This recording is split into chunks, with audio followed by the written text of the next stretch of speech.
She was never a queen by title.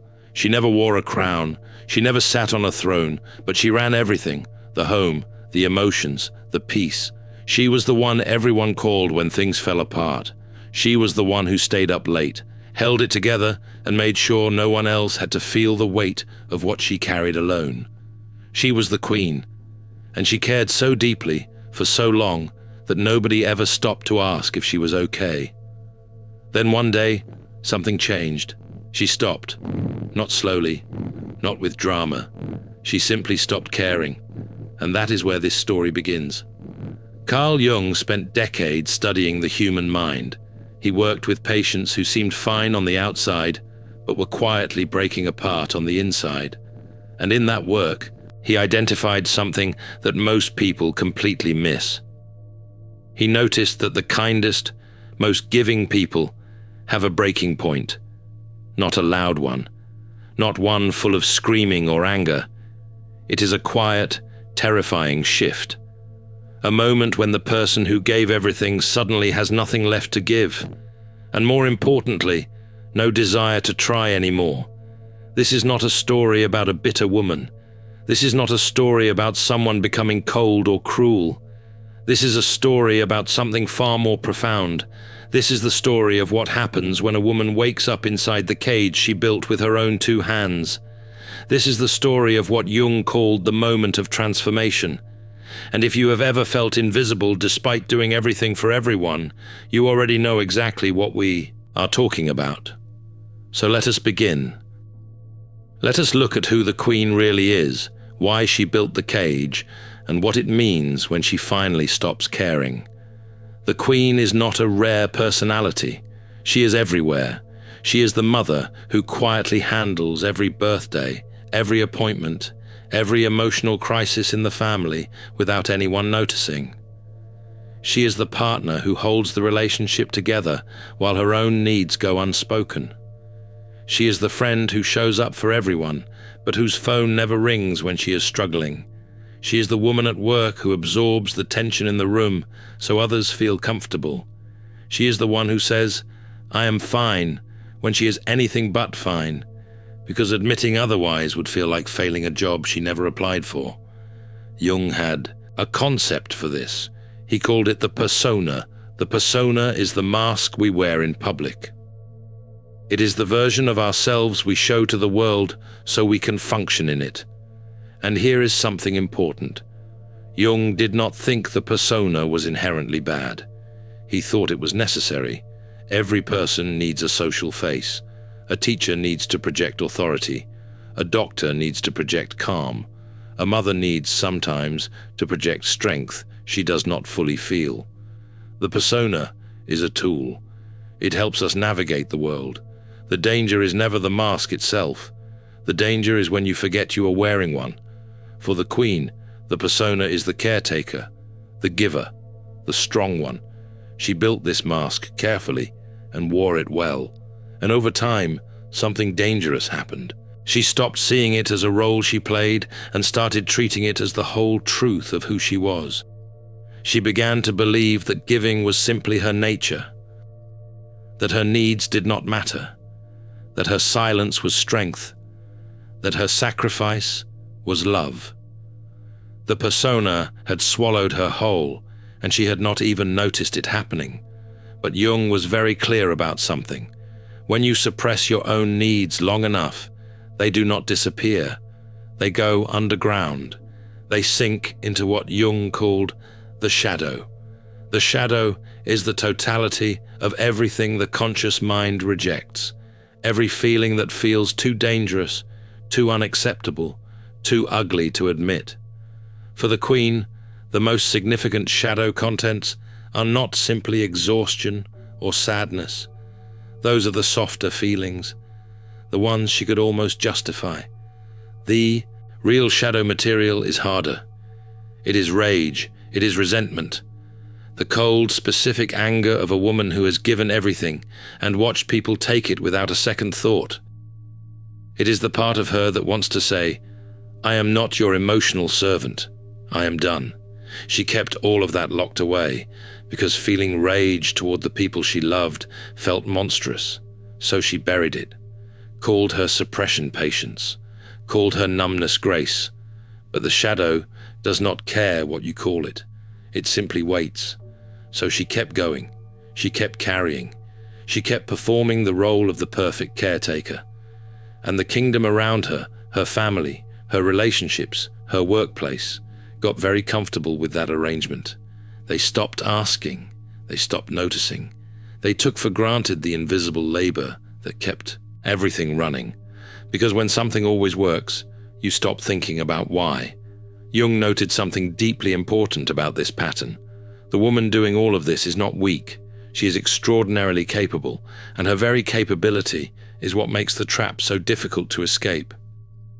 Because she can carry the weight. She proves it every single day. And because she can, everyone assumes she should. The bar keeps rising. The expectations expand. No one lowers their hands to help carry the load, because she has never once dropped it. And that is where the real danger began. Consider a composite case profile, drawn from the kinds of patterns Jung documented repeatedly across his clinical work. Imagine a woman we will call the caretaker, a patient whose story mirrors dozens of the cases Jung described in his writings on the persona and the shadow. She had been married for over 15 years. She had raised children, managed a home, held a job, and been the emotional backbone of every relationship in her life. From the outside, she was a success. From the inside, she was hollow. She came to Jung, or someone like the therapists Jung trained, not because she was angry, not because she had exploded or broken down. She came because she felt nothing, and the nothingness scared her more than the pain ever had. Jung recognized immediately what he was seeing. This was not depression in the traditional sense. This was not apathy born from a chemical imbalance. This was the natural result of a persona held too tightly for too long. This was the shadow rising to the surface, and this was the beginning of something Jung called Enantiodromia. Enantiodromia is a big word with a simple meaning. It refers to the moment when something pushed to one extreme flips suddenly to its opposite. Jung borrowed the idea from the ancient Greek philosopher Heraclitus, who observed that all things eventually become their opposite. Too much heat becomes cold. Too much giving becomes taking back. Too much care, suppressed for too long, becomes a complete and total withdrawal of that care. Jung saw this pattern show up again and again in his clinical work. Empaths aren't broken, they're alchemists in progress. The Alchemist's Path gives you drills, Jung-based boundaries, and 3 exclusive chapter videos to turn overwhelm into clarity. By Surreal Mind, 236-page downloadable ebook, in stock. Begin now at thesurrealmind.com. In rigid perfectionists who suddenly abandoned all standards. In devoted providers who one day simply stopped providing. And most poignantly, in caretakers. The women who gave and gave until the giving mechanism simply broke. Not with a bang. With a silence that was somehow louder than any fight could have been. He noted in his writings that this reversal is not a choice made with the conscious mind. And here is the part that most people do not want to hear. Enantiodromia is not gentle. It is not a soft, corrective nudge from the psyche. It is a warning sign that the system has been dangerously out of balance for far too long. The flip, when it comes, is often chaotic, destructive even. Relationships fracture. Roles collapse. People who depended on the queen are left disoriented and afraid. The healing, if it comes at all, only appears later, on the other side of the disruption. The psyche does not flip to the opposite because it is trying to take care of you. It flips because the imbalance has become unsustainable, and something has to give.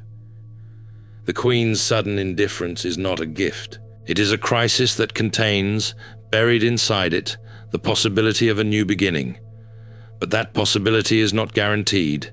It has to be chosen, consciously and deliberately, once the dust settles.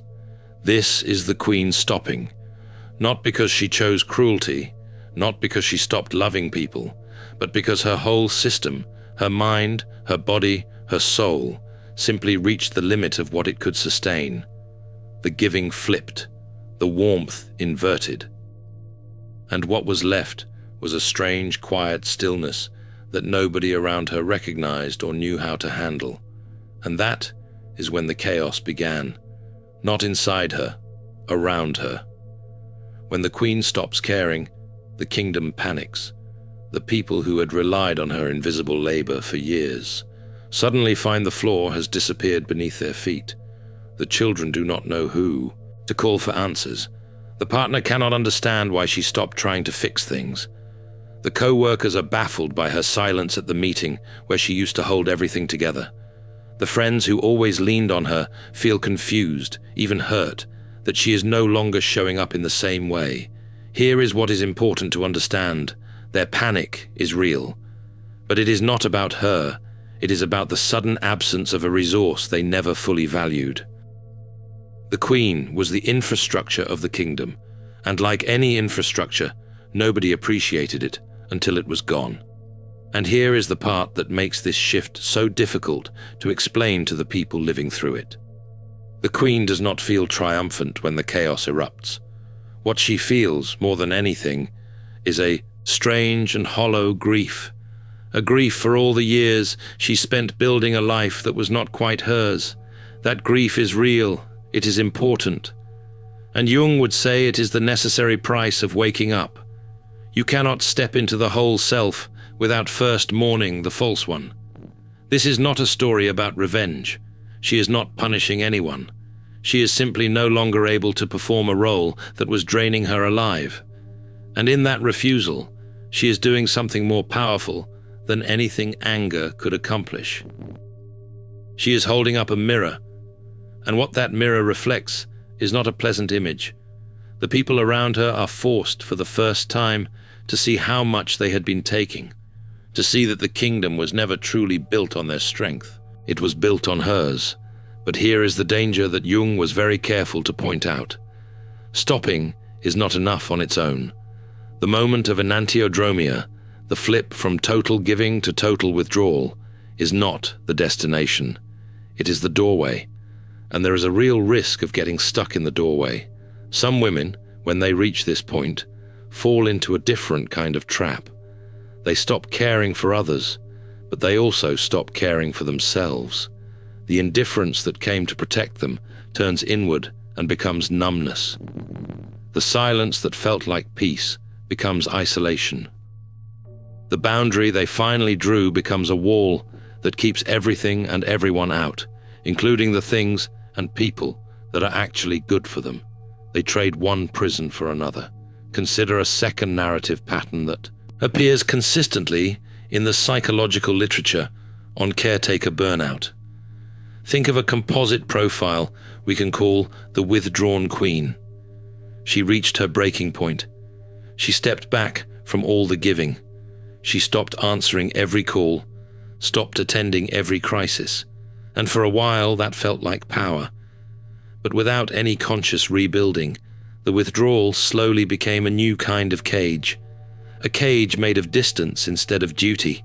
The emotional numbness that had protected her from being drained became the same numbness that prevented her from feeling anything good. Joy, connection, hope, gone. Because she had confused indifference with independence and silence with healing. This is why Jung was so insistent that waking up is only the beginning. The flip is a doorway, and a doorway is only useful if you walk through it and build something real on the other side. Jung was very specific here. The moment of waking up is not the moment of full individuation. Individuation is the lifelong process of becoming your true, whole, integrated self. It requires not just rejecting the false persona, but actively building something real in its place. The queen cannot stop caring entirely and call that freedom.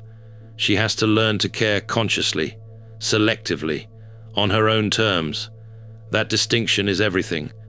The queen who is truly waking up is not the woman who becomes cold. She is the woman who becomes discerning. She is not the woman who stops loving. She is the woman who stops loving at the expense of herself. She does not withdraw her warmth from the world. She withdraws it from the places and people who took that warmth for granted and gave nothing back.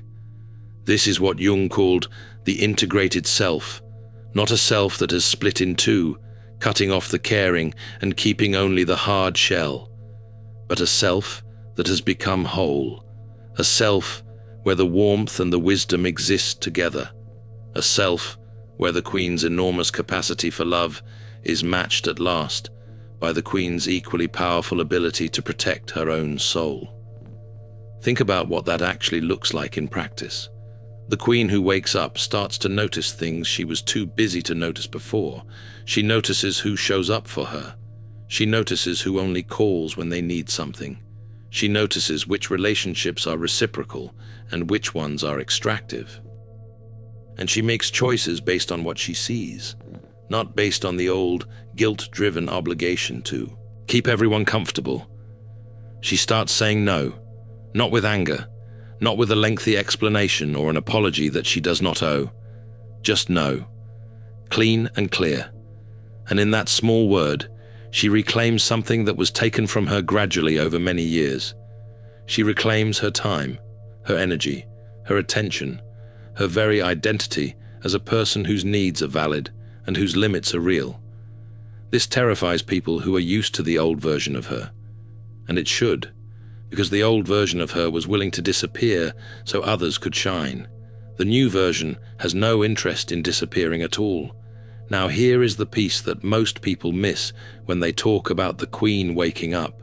They focus on the anger, the coldness, the withdrawal. But Jung would say the most significant part of this transformation is something much quieter. It is the moment she stops apologizing for existing. The persona of the caretaker was built on a hidden agreement. The agreement was this: your value comes from what you do for others. Your worth is measured in your usefulness.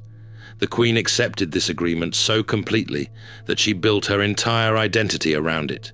And when she finally stopped, when the persona cracked, she had to face a frightening question. Who am I, if I am not the one who carries everything for everyone? That question is terrifying. It is also the most important question she has ever asked. Jung believed that every human being has a deeper organizing center beneath all the masks and roles and performances. He called it the self with a capital S. But here is where most people misunderstand this concept, and it is worth getting right. The self is not a hidden true you buried under all the noise, waiting to be uncovered like treasure. It is not the purely good, purely lovable version of you that society suppressed. Jung was very specific. The self is the integration of all parts of the psyche, the light and the dark, the persona and the shadow, the warmth she showed the world and the rage she hid from it. The self is not found by cutting away the ugly parts. It is built by finally acknowledging them, by looking at the resentment and saying, yes, that is mine, by looking at the anger and saying, yes, I earned that, by holding the full, complicated, contradictory truth of who you are and refusing to disown any of it. When the Queen stops caring in the way she used to, she creates space for the first time, space that had always been filled with other people's needs. And in that space, the real work of the self begins to emerge. Not a polished, ready-made version of her, but the raw, unedited truth of what she actually wants, feels, and needs. The things she always wanted to try, but never had time for. The relationships she wanted, but felt she did not deserve. The life she imagined before she was buried under the weight of everyone else's. And sitting with that voice, not running from it, not performing it for anyone, but actually listening to it with honesty and courage, that is not a simple act of self-care. It is the beginning of something much harder and much more real. This is the process Jung called individuation. And it is worth being precise about what that word actually means. Individuation does not mean choosing yourself like a lifestyle upgrade. The root of the word is individual, meaning undivided, whole. One thing, not split into the acceptable self and the hidden self, the giving face and the burning interior. Individuation is the hard, often painful work of becoming undivided. It requires the queen to stop pointing only at the people who took from her and to also turn the mirror on herself. Because here is the uncomfortable truth Jung would not let his patients avoid. She helped build the cage. She accepted the role, sometimes because she was conditioned from childhood to do so, but sometimes because being needed felt like being loved, because disappearing into service felt safer than risking rejection as a full, complex, demanding person. Individuation asks her to take responsibility for that, not to punish herself, but to see her own participation clearly, with the same honesty she is finally applying to everyone else. It is disruptive. It costs something. The people who were comfortable with the old version will resist the change. Some will try guilt.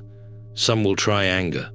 Some will escalate their own neediness to pull her back into the familiar role.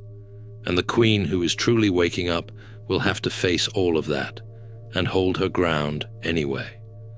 Jung observed that the resistance from others is actually a sign that the transformation is real. People do not fight to keep you small unless your growing threatens something they were depending on. Their resistance is not evidence that she is wrong.